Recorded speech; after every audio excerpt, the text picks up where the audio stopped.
Magandang araw po muli mga ate at mga kuya. Welcome sa akin channel, ang Kuya Nanding M.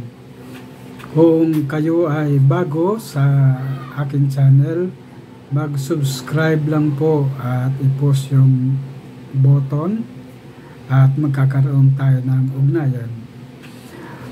Ang akin channel ay tuloy-tuloy na nagbabahagi ng mga kwento, mga karanasan at mga pagdinilay na sana ay kapupulutan natin ng aral. Ngayon naman po, ang ibabahagi ko ay tungkol sa ating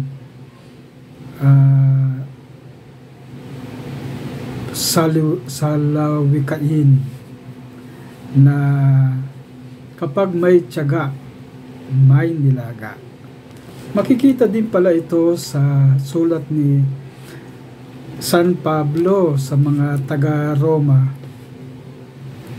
Sa ganang akin, ang pagtitiis sa kasalukuyan ay hindi maihahambing sa ihahayag ng kaluwalhatiang sa atin.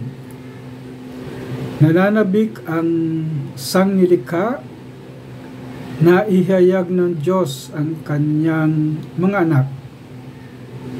Nabigo ang sangnilikha, hindi sa kagustuhan ito, kundi dahil ito ay niloob ng Diyos.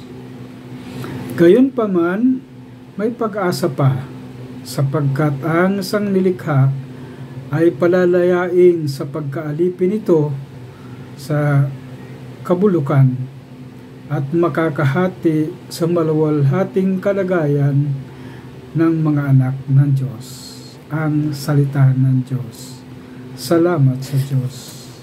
Munting pagninilay na kanina nga sa introduction, sinabi ko na minsan meron tayong salawikain ng mga Pinoy. Kapag may tiyaga, may nilaga. Ito ay magandang pagnilayan dahil makikita din natin ito sa pagbasa natin ngayon na marami tayong mga pagtitiis sa kasalukuyan.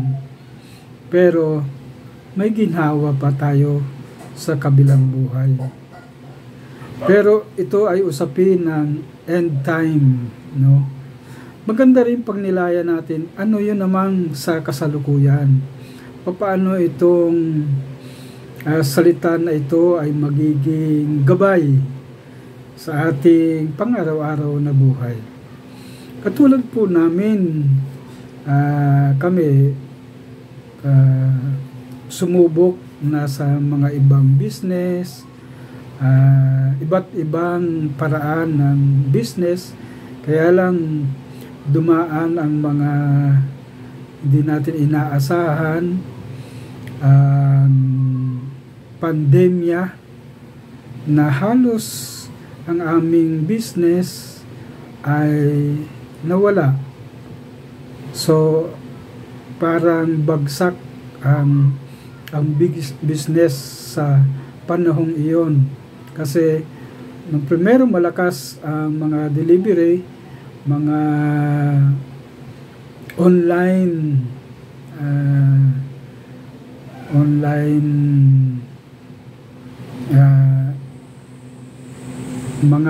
mga tumatawag at nagpapadeliver ng gusto nila at naibibigay naman natin. Pero dumating nga ang pandemya nitong nakaraan na halos wala nang nag-o-order, wala nang online. Kaya isang bagsak na naman.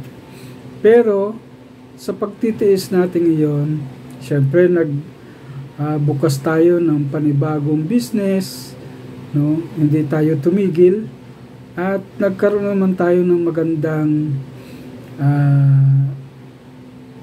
business halimbawa ang tindahan.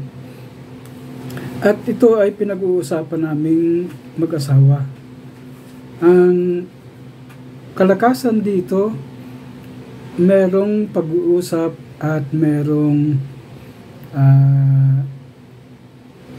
evaluation sa mga nangyari.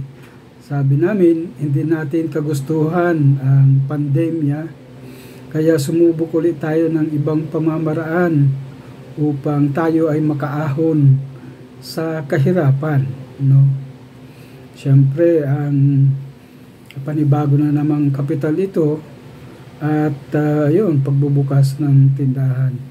Kaya itong sulat ni San Pablo sa mga taga-Roma ay angkop din sa gawain natin sa kasalukuyan. Kapag may pagtitiis, merong ginhawa. Kaya ang kaginhawahang ito ay pinasasalamatan natin sa Diyos. Pero isa din yung pinakanghuli, hindi lamang dito sa lupa, kundi ang imbitasyon ng Diyos ay sa langit. So, ang mga kontekstong ito ay pwede nating ibatay ngayon upang magkaroon ng positibong pagtingin sa mga bagay-bagay at palaging humihingi tayo ng gabay sa Espiritu. So, yan lang po muna ang aking ibabahagi, na kapag merong tayong tiyaga, may nilaga. At yan ang gusto ng Diyos. Sa ngalan ng Ama at ng Anak at ng Espiritu Santo. Amen. God bless po sa ating lahat.